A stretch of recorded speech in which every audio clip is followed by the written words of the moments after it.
Selamat datang di kisah inspiratif Nabi Ilyas alaihissalam, penerus dakwah Nabi Ilyas alaihissalam, yang penuh keteladanan, mukjizat, dan perjuangan menegakkan kebenaran di tengah Bani Israel. Mari kita telusuri perjalanan hidup beliau, dari masa kecil hingga wafat, yang penuh hikmah dan pelajaran berharga.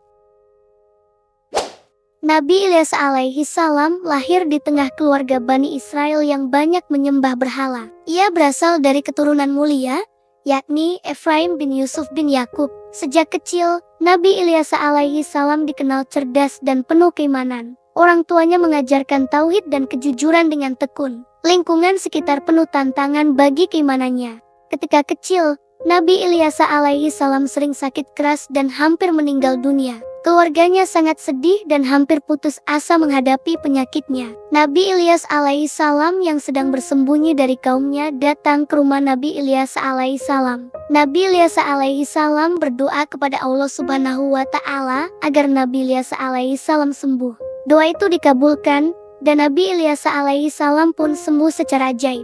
Sejak sembuh, Nabi Ilyas alaihissalam menjadi murid setia Nabi Ilyas. Ia belajar langsung tentang tauhid dan dakwah dari gurunya. Nabi Ilyas alaihissalam mengikuti Nabi Ilyas alaihissalam dalam perjalanan menyebarkan kebenaran. Hubungan mereka sangat erat seperti ayah dan anak. Nabi Ilyas alaihissalam mulai mempersiapkan diri sebagai penerus dakwah. Nabi Ilyas alaihissalam tumbuh dengan karakter sabar dan penuh kasih sayang. Ia rajin belajar agama dan akhlak mulia. Pendidikan agama menjadi pondasi kuat dalam hidupnya. Ia juga suka membantu orang tua dan tetangga. Keimanan Nabi Ilyas alaihissalam semakin bertambah kuat setiap hari. Setelah Nabi Ilyas alaihissalam wafat, Allah Subhanahu wa Ta'ala mengangkat Nabi Ilyas alaihissalam menjadi nabi untuk Bani Israel. Ia melanjutkan perjuangan gurunya dengan penuh kesabaran. Nabi Ilyas alaihissalam menghadapi tantangan besar di tengah masyarakat yang keras kepala. Allah Subhanahu wa Ta'ala memberinya mukjizat sebagai tanda kenabian. Perjalanan Nabi Ilyas alaihissalam baru saja dimulai. Nabi Ilyas alaihissalam belajar agama dan akhlak dari Nabi Ilyas alaihissalam dengan tekun. Ia menyerap ilmu tauhid dan cara berdakwah. Nabi Ilyas alaihissalam juga belajar kesabaran menghadapi penolakan. Ia sering membantu orang miskin dan lemah di sekitarnya. Pendidikan ini membentuk karakter kenabian yang kuat. Dalam perjalanan dakwah, Nabi Ilyas alaihissalam mendampingi Nabi Ilyas alaihissalam menghadapi ancaman dan hinaan. Ia belajar untuk tetap sabar dan tidak putus asa. Nabi Ilyas alaihissalam mengerti bahwa dakwah bukan pekerjaan mudah. Namun, ia yakin dengan pertolongan Allah Subhanahu wa Ta'ala. Ia terus berusaha dengan penuh keyakinan. Nabi Ilyas alaihissalam menyaksikan mukjizat Allah Subhanahu wa Ta'ala melalui Nabi Ilyas alaihissalam. Hal ini menumbuhkan keyakinan bahwa Allah Subhanahu wa Ta'ala selalu menolong hambanya. Nabi Ilyas alaihissalam pun siap menerima tugas kenabian. Ia berdoa memohon kekuatan dan petunjuk dari Allah Subhanahu wa Ta'ala. Persiapan ini sangat penting untuk tugas berat di depan. Selain belajar agama, Nabi Ilyas alaihissalam juga belajar hidup sederhana dan bertani. Ia membantu orang tuanya di ladang. Kehidupan sederhana mengajarkan rendah hati. Nabi Ilyas alaihissalam tidak sombong meski mendapat keistimewaan. Semua itu menjadi bekal dakwahnya kelak. Ketika Nabi Ilyas alaihissalam diangkat ke langit, Nabi Ilyas alaihissalam siap menggantikan tugas gurunya. Allah Subhanahu wa Ta'ala mewahyukan agar Nabi Ilyas alaihissalam melanjutkan perjuangan dakwah. Nabi Ilyas alaihissalam menerima amanah itu dengan penuh tanggung jawab. Ia berdoa memohon kekuatan dan petunjuk dari Allah Subhanahu wa Ta'ala. Kini, Nabi Ilyas alaihissalam resmi menjadi nabi. Setelah diangkat menjadi nabi, Nabi Ilyas alaihissalam mulai berdakwah kepada Bani Israel. Ia mengajak mereka meninggalkan penyembahan berhala. Nabi Ilyas alaihissalam mengingatkan tentang azab Allah Subhanahu wa Ta'ala bagi yang ingkar. Sebagian kecil mulai mendengarkan dan beriman. Namun, mayoritas tetap keras kepala dan menolak. Nabi Ilyas alaihissalam tidak gentar menghadapi penolakan itu. Ia tetap sabar dan terus menyeru kepada kebenaran. Ia mengajak kaumnya dengan lemah lembut dan penuh kasih. Ia percaya bahwa hidayah hanya datang dari Allah Subhanahu wa Ta'ala. Dakwahnya berjalan dengan penuh keteguhan. Kaum yang menolak bahkan mengancam Nabi Ilyas alaihissalam. Mereka berusaha menghalangi dakwahnya dengan berbagai cara. Namun, Allah Subhanahu wa Ta'ala selalu melindungi nabinya. Nabi Ilyas alaihissalam tetap berdiri teguh dan tidak takut. Ia yakin Allah Subhanahu wa Ta'ala bersama orang-orang yang sabar. Nabi Ilyas alaihissalam juga melakukan mukjizat atas izin Allah Subhanahu wa Ta'ala. Salah satunya adalah menghidupkan orang mati. Mukjizat ini menjadi bukti kebenaran risalahnya. Banyak orang yang terkesan dan mulai mengikuti ajarannya. Namun, ada juga yang mencemooh dan menuduhnya sihir. Meskipun banyak tantangan, Nabi Ilyas alaihissalam terus berjuang. Ia mengajak kaumnya untuk kembali ke jalan Allah Subhanahu wa Ta'ala. Ia berdoa memohon ampun dan petunjuk. Dakwahnya membawa perubahan bagi sebagian masyarakat. Namun, ujian berat masih menanti di depan. Setelah Nabi Ilyas alaihissalam wafat, Nabi Ilyas alaihissalam mengambil tongkat dakwah untuk memimpin Bani Israel. Ia menghadapi kaum yang mulai kembali menyembah berhala dan bermaksiat. Nabi Ilyas alaihissalam terus mengajak mereka bertobat dan kembali kepada Allah Subhanahu wa Ta'ala. Meski sering dihina dan ditolak, ia tetap sabar dan gigih. Dakwahnya berfokus pada tauhid dan ketaatan kepada Allah Subhanahu wa Ta'ala. Nabi Ilyas alaihissalam juga berdoa memohon petunjuk dan kekuatan dari Allah Subhanahu wa Ta'ala dalam menghadapi kaum yang keras kepala. Ia menyadari manusia mudah lalai dan kembali ke jalan sesat. Untuk itu, ia terus mengingatkan tentang hari akhir dan balasan amal. Nabi Ilyas alaihissalam menunjukkan keteladanan dalam kesabaran dan keikhlasan. Ia menjadi panutan bagi para pengikutnya. Ketika kaum tetap membangkang, Allah Subhanahu wa Ta'ala menurunkan azab berupa kekeringan panjang. Tanah balabak menjadi tandus, tanaman mati, dan air mengering. Kelaparan dan penderitaan melanda masyarakat. Namun, mereka tetap enggan bertaubat dan menyalahkan Nabi Ilyas alaihissalam atas musibah tersebut. Meski situasi sulit, Nabi Ilyas alaihissalam tidak menyerah. Ia terus berdakwah dan memimpin umat dengan bijaksana. Bersama pengikut setianya, ia memutuskan hijrah untuk menyelamatkan diri dan umatnya. Perjalanan dakwahnya penuh ujian, namun ia tetap teguh di jalan Allah Subhanahu wa Ta'ala. Nabi Ilyas alaihissalam menjadi simbol keteguhan iman. Nabi Ilyas alaihissalam juga dikenal sebagai pemimpin yang arif dan bijaksana. Ia berhasil menciptakan tatanan masyarakat yang damai dan makmur. Nabi Ilyas alaihissalam tidak memiliki keturunan, sehingga mewariskan kepemimpinan kepada yang layak. Ia menetapkan syarat ketat bagi penerusnya agar menjaga keimanan dan akhlak. Kepemimpinannya menjadi teladan sepanjang masa. Allah Subhanahu wa Ta'ala memberikan mukjizat kepada Nabi Ilyas alaihissalam sebagai tanda kenabian. Salah satu mukjizatnya adalah menghidupkan orang yang sudah meninggal. Mukjizat ini membuat banyak orang terkesan dan percaya. Namun, ada juga yang menuduhnya sihir dan menolak ajarannya. Nabi Ilyas alaihissalam tetap sabar menghadapi semua celaan. Selain itu, Nabi Ilyas alaihissalam mampu menyembuhkan penyakit dan memperbanyak makanan. Mukjizat-mukjizat ini memperkuat dakwahnya di tengah kaum yang sulit diyakinkan. Ia selalu mengingatkan bahwa semua itu hanya atas izin Allah Subhanahu wa Ta'ala. Mukjizat menjadi sarana dakwah dan penguat iman umat. Ketika kerajaan Samaria dikepung musuh, Nabi Ilyas alaihissalam memberitahu Raja Yoram tentang strategi musuh. Allah Subhanahu wa Ta'ala membuat musuh menjadi buta dan tersesat. Nabi Ilyas alaihissalam menuntun mereka ke ibu kota, lalu Raja Yoram memaafkan mereka atas nasihat Ilyas alaihissalam. Peristiwa ini menunjukkan kebijaksanaan dan rahmat Allah Subhanahu wa Ta'ala. Pada masa kelaparan hebat, Nabi Ilyas alaihissalam meramalkan harga gandum akan turun drastis. Namun, pengawal Raja Yoram meragukan dan akhirnya mati tertindih kerumunan saat menunggu gandum. Nabi Ilyas alaihissalam juga menunjukkan mukjizat suara pasukan Mesir yang menakutkan musuh. Musuh pun melarikan diri dan meninggalkan perbekalan. Mukjizat-mukjizat ini memperkuat keimanan pengikut Nabi Ilyas alaihissalam dan menunjukkan kuasa Allah Subhanahu wa Ta'ala. Nabi Ilyas alaihissalam terus berdakwah dengan penuh keyakinan. Ia mengajak umatnya untuk tetap sabar dan taat kepada Allah Subhanahu wa Ta'ala. Dakwahnya membawa harapan di tengah kesulitan. Mukjizat menjadi tanda kebesaran Allah Subhanahu wa Ta'ala.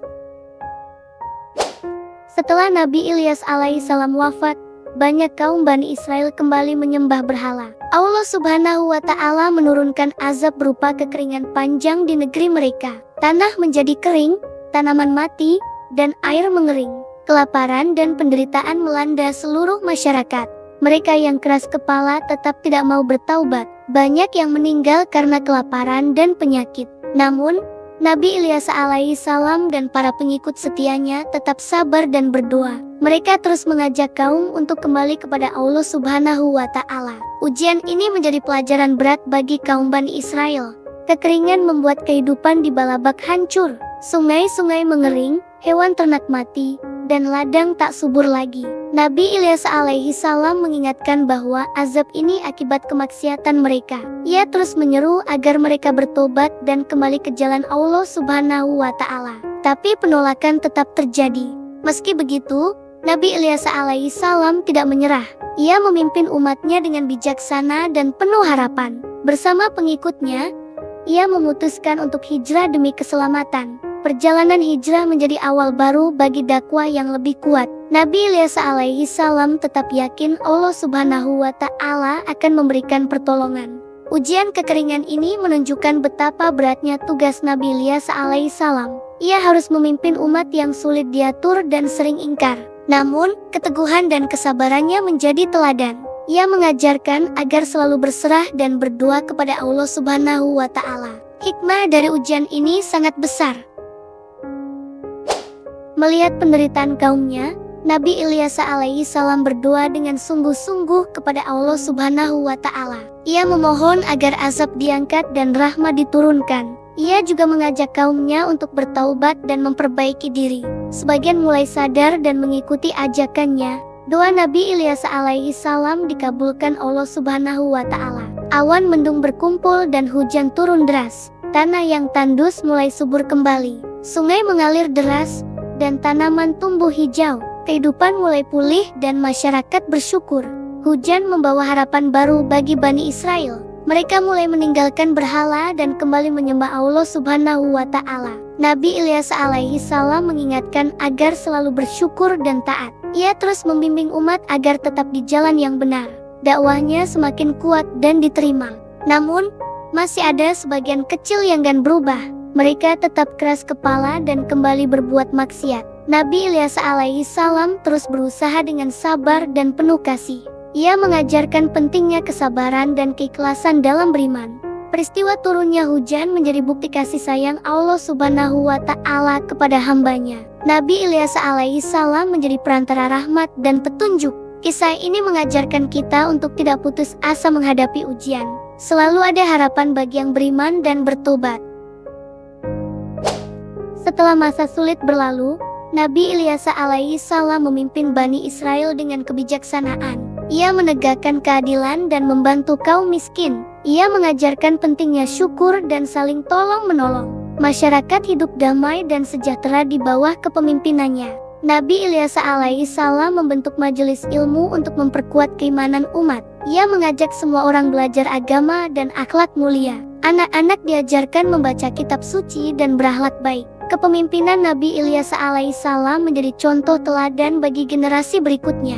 Di masa pemerintahannya, tatanan sosial semakin baik. Konflik dan perselisihan mulai berkurang. Nabi Ilyas alaihi salam mengedepankan musyawarah dan perdamaian. Ia juga menjaga hubungan baik dengan kerajaan tetangga. Kepemimpinannya membawa berkah dan kemakmuran. Meskipun menjadi pemimpin, Nabi Ilyas alaihi salam tetap rendah hati. Ia tidak sombong dan selalu mengingat Allah Subhanahu wa Ta'ala dalam setiap keputusan. Ia mengajarkan agar pemimpin harus adil dan bertanggung jawab. Kepemimpinan Nabi Ilyas alaihi salam menjadi panutan sepanjang zaman. Nabi Ilyas alaihi salam juga mewariskan tahta kepada orang yang memenuhi syarat. Ia menetapkan kriteria ketat bagi penerusnya agar menjaga keimanan dan akhlak. Hal ini menunjukkan betapa pentingnya kualitas pemimpin. Nabi Ilyas alaihi salam menjadi contoh pemimpin bijaksana dan saleh. Ketika kerajaan Semri diserang oleh kerajaan Aram, Nabi Ilyas alaihi salam mendapat wahyu dari Allah Subhanahu wa Ta'ala. Ia memberitahu Raja Yoram tentang strategi musuh yang akan menyerang. Berkat petunjuk Nabi Ilyas alaihi salam, pasukan Semria selalu siap menghadapi serangan. Musuh menjadi bingung dan tidak berhasil merebut kota. Musuh kemudian mengirim pasukan khusus untuk menangkap Nabi Ilyas alaihissalam. Namun, atas izin Allah Subhanahu wa Ta'ala, pasukan itu dibuat buta dan tersesat di jalan. Nabi Ilyas alaihissalam menuntun mereka kembali ke ibu kota Semeria. Raja Yoram awalnya hendak menghukum mereka, tapi akhirnya memaafkan atas nasihat Nabi Ilyas alaihissalam. Pada masa pengepungan Semeria oleh pasukan Aram, kelaparan hebat melanda kota. Harga pangan naik sangat tinggi dan masyarakat menderita. Raja Yoram menyalahkan Nabi Ilyas alaihissalam atas musibah itu. Namun, Nabi Ilyas alaihissalam menyatakan bahwa harga gandum akan turun drastis. Pengawal Raja Yoram yang meragukan perkataan Nabi Ilyas alaihissalam akhirnya mati tertindih kerumunan saat menunggu gandum. Di luar kota, pasukan Aram mendengar suara deru pasukan Mesir yang menakutkan. Sebenarnya itu adalah mukjizat dari Allah Subhanahu wa Ta'ala yang diciptakan oleh Nabi Ilyas alaihissalam. Pasukan Aram akhirnya meninggalkan pengepungan dan melarikan diri, meninggalkan perbekalan berharga. Penduduk kota berbondong-bondong keluar menjarah isi perkemahan musuh. Peristiwa ini menunjukkan kebesaran Allah Subhanahu wa Ta'ala dan perlindungannya kepada Nabi Ilyas alaihissalam dan umatnya. Nabi Ilyas alaihissalam terus mengajak kaumnya untuk bertobat dan kembali kepada Allah Subhanahu wa Ta'ala. Ia mengajarkan pentingnya kesabaran dalam menghadapi ujian hidup. Nabi Ilyas alaihissalam mencontohkan keteguhan iman meski mendapat penolakan. Ia mengingatkan bahwa pertolongan Allah Subhanahu wa Ta'ala selalu dekat bagi yang sabar. Ia juga menguatkan hati umat yang lemah dan putus asa. Nabi Ilyas alaihissalam mengajak mereka untuk selalu berdoa dan berserah diri. Ia mengingatkan agar tidak kembali kepada penyembahan berhala. Dakwahnya penuh kasih sayang dan kelembutan. Banyak orang mulai mengikuti ajaran Nabi Ilyas alaihissalam dan meninggalkan kesesatan. Namun, masih ada yang keras kepala dan menolak. Nabi Ilyas alaihissalam tidak menyerah dan terus berjuang. Ia percaya bahwa hidayah hanya datang dari Allah Subhanahu wa Ta'ala. Selain berdakwah, Nabi Ilyas alaihissalam juga membimbing umat dalam kehidupan sosial. Ia mengajarkan pentingnya saling tolong-menolong dan menjaga persatuan. Kepemimpinannya membawa kedamaian dan kemajuan bagi Bani Israel.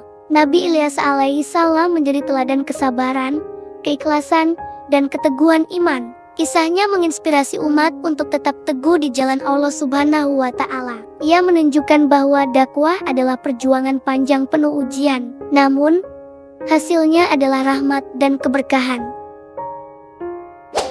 Memasuki usia senja, Nabi Ilyas alaihissalam sadar masanya berdakwah hampir selesai. Ia mencari seseorang yang kuat ibadah dan mengamalkan ajarannya. Nabi Ilyas alaihissalam menyerahkan tugas dakwah kepada orang tersebut. Sebagian ulama meyakini orang itu adalah Nabi Zulkifli alaihissalam. Nabi Ilyas alaihissalam mengingatkan umatnya agar tetap beriman dan tidak kembali kepada kesesatan. Ia berpesan agar menjaga persatuan dan saling menolong. Nabi Ilyas alaihissalam juga mempersiapkan generasi penerus dakwah. Ia berharap umat tetap teguh di jalan Allah Subhanahu wa Ta'ala. Pada akhirnya, Nabi Ilyas alaihissalam wafat di Palestina setelah usia sekitar 90 tahun. Ia dimakamkan di sana dan dikenang sebagai nabi yang sabar dan bijaksana. Setelah wafatnya, umat Bani Israel kembali banyak yang berpaling dari ajaran Allah Subhanahu wa Ta'ala. Allah Subhanahu wa Ta'ala mengutus nabi-nabi lain untuk memperingatkan mereka. Kisah dan perjuangan Nabi Ilyas alaihissalam menjadi pelajaran berharga bagi umat Islam. Ia menunjukkan keteladanan dalam kesabaran dan keikhlasan. Semoga kisah ini menginspirasi kita semua untuk terus beriman dan berdakwah. Nabi Ilyas alaihissalam tetap hidup dalam hati umat yang beriman. Setelah Nabi Ilyas alaihissalam diangkat ke langit, kaum Bani Israel kembali menyembah berhala. Akibatnya, Allah Subhanahu wa Ta'ala menurunkan azab berupa kekeringan panjang. Tanah menjadi kering dan tanaman mati, air pun mengering. Kaum menderita kelaparan dan kesusahan yang luar biasa. Nabi Ilyas alaihissalam berdoa memohon ampunan dan rahmat Allah Subhanahu wa Ta'ala. Ia mengajak kaumnya bertobat dan kembali ke jalan yang benar. Doa Nabi Ilyas alaihissalam dikabulkan Allah Subhanahu wa Ta'ala dengan turunnya hujan. Hujan menyuburkan tanah dan menghilangkan kekeringan. Mukjizat ini memperlihatkan kuasa Allah Subhanahu wa Ta'ala melalui Nabi Ilyas alaihissalam. Kaum yang tadinya keras kepala mulai sadar dan beriman. Namun, setelah Nabi Ilyas alaihi salam wafat, banyak yang kembali menyimpang. Kisah ini mengajarkan pentingnya keteguhan iman dan taubat. Nabi Ilyas alaihi salam juga menguatkan umat agar sabar menghadapi ujian. Ia mengingatkan bahwa rahmat Allah Subhanahu wa Ta'ala selalu dekat bagi yang beriman. Dakwahnya penuh kasih sayang dan kelembutan. Mukjizat ini menjadi bukti kebenaran risalahnya. Perjuangan Nabi Ilyas alaihi salam dalam mengatasi kekeringan menjadi teladan bagi umat. Ia menunjukkan bahwa doa dan taubat dapat mengubah keadaan. Kisah ini mengajarkan agar selalu berharap dan berserah kepada Allah Subhanahu wa Ta'ala. Mukjizat menjadi tanda kebesarannya. Selain menjadi nabi, Nabi Ilyas alaihi salam juga memimpin Bani Israel sebagai raja. Ia dikenal arif dan bijaksana dalam memerintah. Nabi Ilyas alaihi salam menegakkan keadilan dan membantu kaum miskin. Masyarakat hidup damai dan sejahtera di bawah kepemimpinannya. Nabi Ilyas alaihi salam membentuk majelis ilmu untuk memperkuat keimanan umat. Ia mengajak semua orang belajar agama dan akhlak mulia. Anak-anak diajarkan membaca kitab suci dan berakhlak baik. Kepemimpinannya menjadi teladan bagi generasi berikutnya. Dalam pemerintahannya, Nabi Ilyas alaihi salam menjaga hubungan baik dengan kerajaan tetangga. Ia mengedepankan musyawarah dan perdamaian. Konflik dan perselisihan mulai berkurang. Tatanan sosial semakin baik dan makmur. Nabi Ilyas alaihi salam tidak memiliki keturunan, sehingga mewariskan tahta kepada orang yang memenuhi syarat. Ia menetapkan kriteria ketat agar penerusnya menjaga keimanan dan akhlak. Hal ini menunjukkan pentingnya kualitas pemimpin. Nabi Ilyas alaihi salam menjadi contoh pemimpin saleh. Kepemimpinan Nabi Ilyas alaihi salam membawa berkah dan kemajuan bagi Bani Israel. Ia menjadi panutan dalam kesabaran dan keikhlasan. Kisahnya mengajarkan bahwa pemimpin harus adil dan bertanggung jawab. Nabi Ilyas alaihi salam tetap dikenang sebagai raja dan nabi terbaik. Menjelang akhir hayatnya, Nabi Ilyas alaihi salam memberikan pesan terakhir kepada umatnya. Ia mengingatkan agar tetap beriman dan taat kepada Allah Subhanahu wa Ta'ala. Nabi Ilyas alaihi salam berpesan agar umat menjaga persatuan dan saling tolong-menolong. Ia berharap umat tetap teguh di jalan kebenaran. Nabi Ilyas alaihi salam juga mengingatkan agar tidak kembali kepada penyembahan berhala. Ia menegaskan pentingnya menjaga akhlak mulia dan keimanan. Pesan ini menjadi pedoman bagi generasi penerus dakwah. Nabi Ilyas alaihi salam berharap umat tetap istiqamah. Ia menyerahkan tugas dakwah kepada generasi berikutnya. Nabi Ilyas alaihi salam berharap agar amanah ini dijaga dengan baik. Ia berdoa agar umat selalu mendapat petunjuk Allah Subhanahu wa Ta'ala. Pesan terakhirnya penuh harapan dan kasih sayang. Masyarakat mendengarkan pesan Nabi Ilyas alaihi salam dengan penuh haru. Mereka berjanji akan menjaga ajaran dan keimanan. Nabi Ilyas alaihi salam menjadi panutan hingga akhir hayatnya. Pesan terakhirnya menjadi warisan berharga. Kisah ini mengajarkan pentingnya menjaga keimanan dan persatuan. Pesan Nabi Ilyas alaihi salam relevan hingga kini sebagai pedoman hidup. Ia menjadi contoh keteladanan bagi umat Islam. Semoga kita dapat mengambil hikmah dari perjuangannya. Nabi Ilyas alaihi salam wafat di Palestina pada usia sekitar 90 tahun. Ia dimakamkan di sana dan dikenang sebagai nabi yang sabar dan bijaksana. Setelah wafatnya, umat Bani Israel banyak yang kembali menyimpang. Allah Subhanahu wa Ta'ala mengutus nabi lain untuk memperingatkan mereka. Warisan Nabi Ilyas alaihi salam tetap hidup dalam ajaran dan teladan. Kisahnya menjadi pelajaran kesabaran, keikhlasan, dan keteguhan iman. Nabi Ilyas alaihi salam mengajarkan pentingnya berdakwah dengan kasih sayang. Ia menjadi inspirasi bagi umat Islam sepanjang masa. Makam Nabi Ilyas alaihi salam di Palestina menjadi tempat ziarah dan penghormatan. Umat mengenang perjuangan dan mukjizatnya. Kisah Nabi Ilyas alaihi salam menguatkan iman dan semangat dakwah. Ia tetap hidup dalam hati umat yang beriman. Semoga kisah Nabi Ilyas alaihi salam menginspirasi kita untuk selalu beriman. Kita diajak meneladani kesabaran dan keteguhan beliau. Dakwah adalah perjuangan panjang yang penuh ujian. Namun, hasilnya adalah rahmat dan keberkahan. Teruslah belajar dari kisah para nabi agar iman kita semakin kuat. Nabi Ilyas alaihi salam adalah contoh teladan yang patut kita ikuti. Semoga Allah Subhanahu wa Ta'ala meridai perjuangan kita dalam menegakkan kebenaran. Amin. Demikian kisah perjalanan Nabi Ilyas alaihissalam, sang penerus dakwah yang penuh mukjizat dan keteladanan. Semoga kisah ini menginspirasi kita untuk selalu berpegang pada keimanan dan menebar kebaikan dimanapun berada. Sampai jumpa di kisah Nabi berikutnya.